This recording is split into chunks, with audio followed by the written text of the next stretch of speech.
ನಮಸ್ಕಾರ. ನಾನು doctor Ramakrishna, consultant ಗ್ಯಾಸ್ಟ್ರಾಂಟ್ರಾಲಜಿಸ್ಟ್, clear ಮೆಡಿ radiant hospital, Mysuru. ಇವತ್ತು ಫ್ಯಾಟಿ ಲಿವರ್ ಎನ್ನುವ ಕಾಯಿಲೆ ಬಗ್ಗೆ ನಾನು ಮಾತಾಡುತ್ತೇನೆ. ಫ್ಯಾಟಿ ಲಿವರ್ ಅಂದರೆ ಏನು? ನಮ್ಮ ದೇಹದಲ್ಲಿ ಲಿವರ್ನಲ್ಲಿ ಫ್ಯಾಟ್ ಅಥವಾ ಕೊಬ್ಬಿನಂಶ ಜಾಸ್ತಿ ಸೇರಿಕೊಂಡಾಗ ಅದನ್ನು ಫ್ಯಾಟಿ ಲಿವರ್ ಅಂತ ಹೇಳುತ್ತೇವೆ. ಫ್ಯಾಟಿ ಲಿವರ್ 4 ಗ್ರೇಡ್ಸಲ್ಲಿ, ಅಂದರೆ 4 ಥರ ಇರುತ್ತೆ. ಎಷ್ಟು ಜಾಸ್ತಿ ಆಗಿದೆ ಅದರ ಮೇಲೆ ಗ್ರೇಡಿಂಗ್ ಸಿಸ್ಟಮ್ ಮಾಡ್ತೀವಿ ನಾವು ಮೆಡಿಕಲ್ ಇದರಲ್ಲಿ. ಗ್ರೇಡ್ 1, ಗ್ರೇಡ್ 2, ಗ್ರೇಡ್ 3, ಗ್ರೇಡ್ 4 ಅಂತ 4 ಗ್ರೇಡಲ್ಲಿ ಅದನ್ನು ಗ್ರೇಡ್ ಮಾಡ್ತೀವಿ. ಅಲ್ಟ್ರಾಸೌಂಡ್ ಸ್ಕ್ಯಾನಿಂಗಲ್ಲಿ ಗೊತ್ತಾಗುತ್ತೆ. ಇದು ಕರೆಕ್ಟಾಗಿ ಅಸೆಸ್ ಮಾಡೋಕ್ಕಾಗದೇ ಇರೋ ಕಾರಣ ಈಗ ಹೊಸ ಟೆಸ್ಟ್ಗಳು like fibro scan, MR elastography, blood test, liver function test ಇದೆಲ್ಲ ಮಾಡಿ ನಾವು ಇನ್ನೂ ಅಕ್ಯುರೇಟಾಗಿ ಇದನ್ನು ಅಸೆಸ್ ಮಾಡಿ ಗ್ರೇಡಿಂಗ್ ಮಾಡ್ತೀವಿ.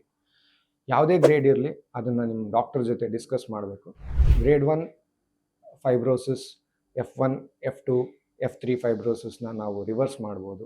F4 ಆದಮೇಲೆ ಅದನ್ನು ರಿವರ್ಸ್ ಮಾಡೋ ಚಾನ್ಸಸ್ ಭಾಳ ಕಡಿಮೆ.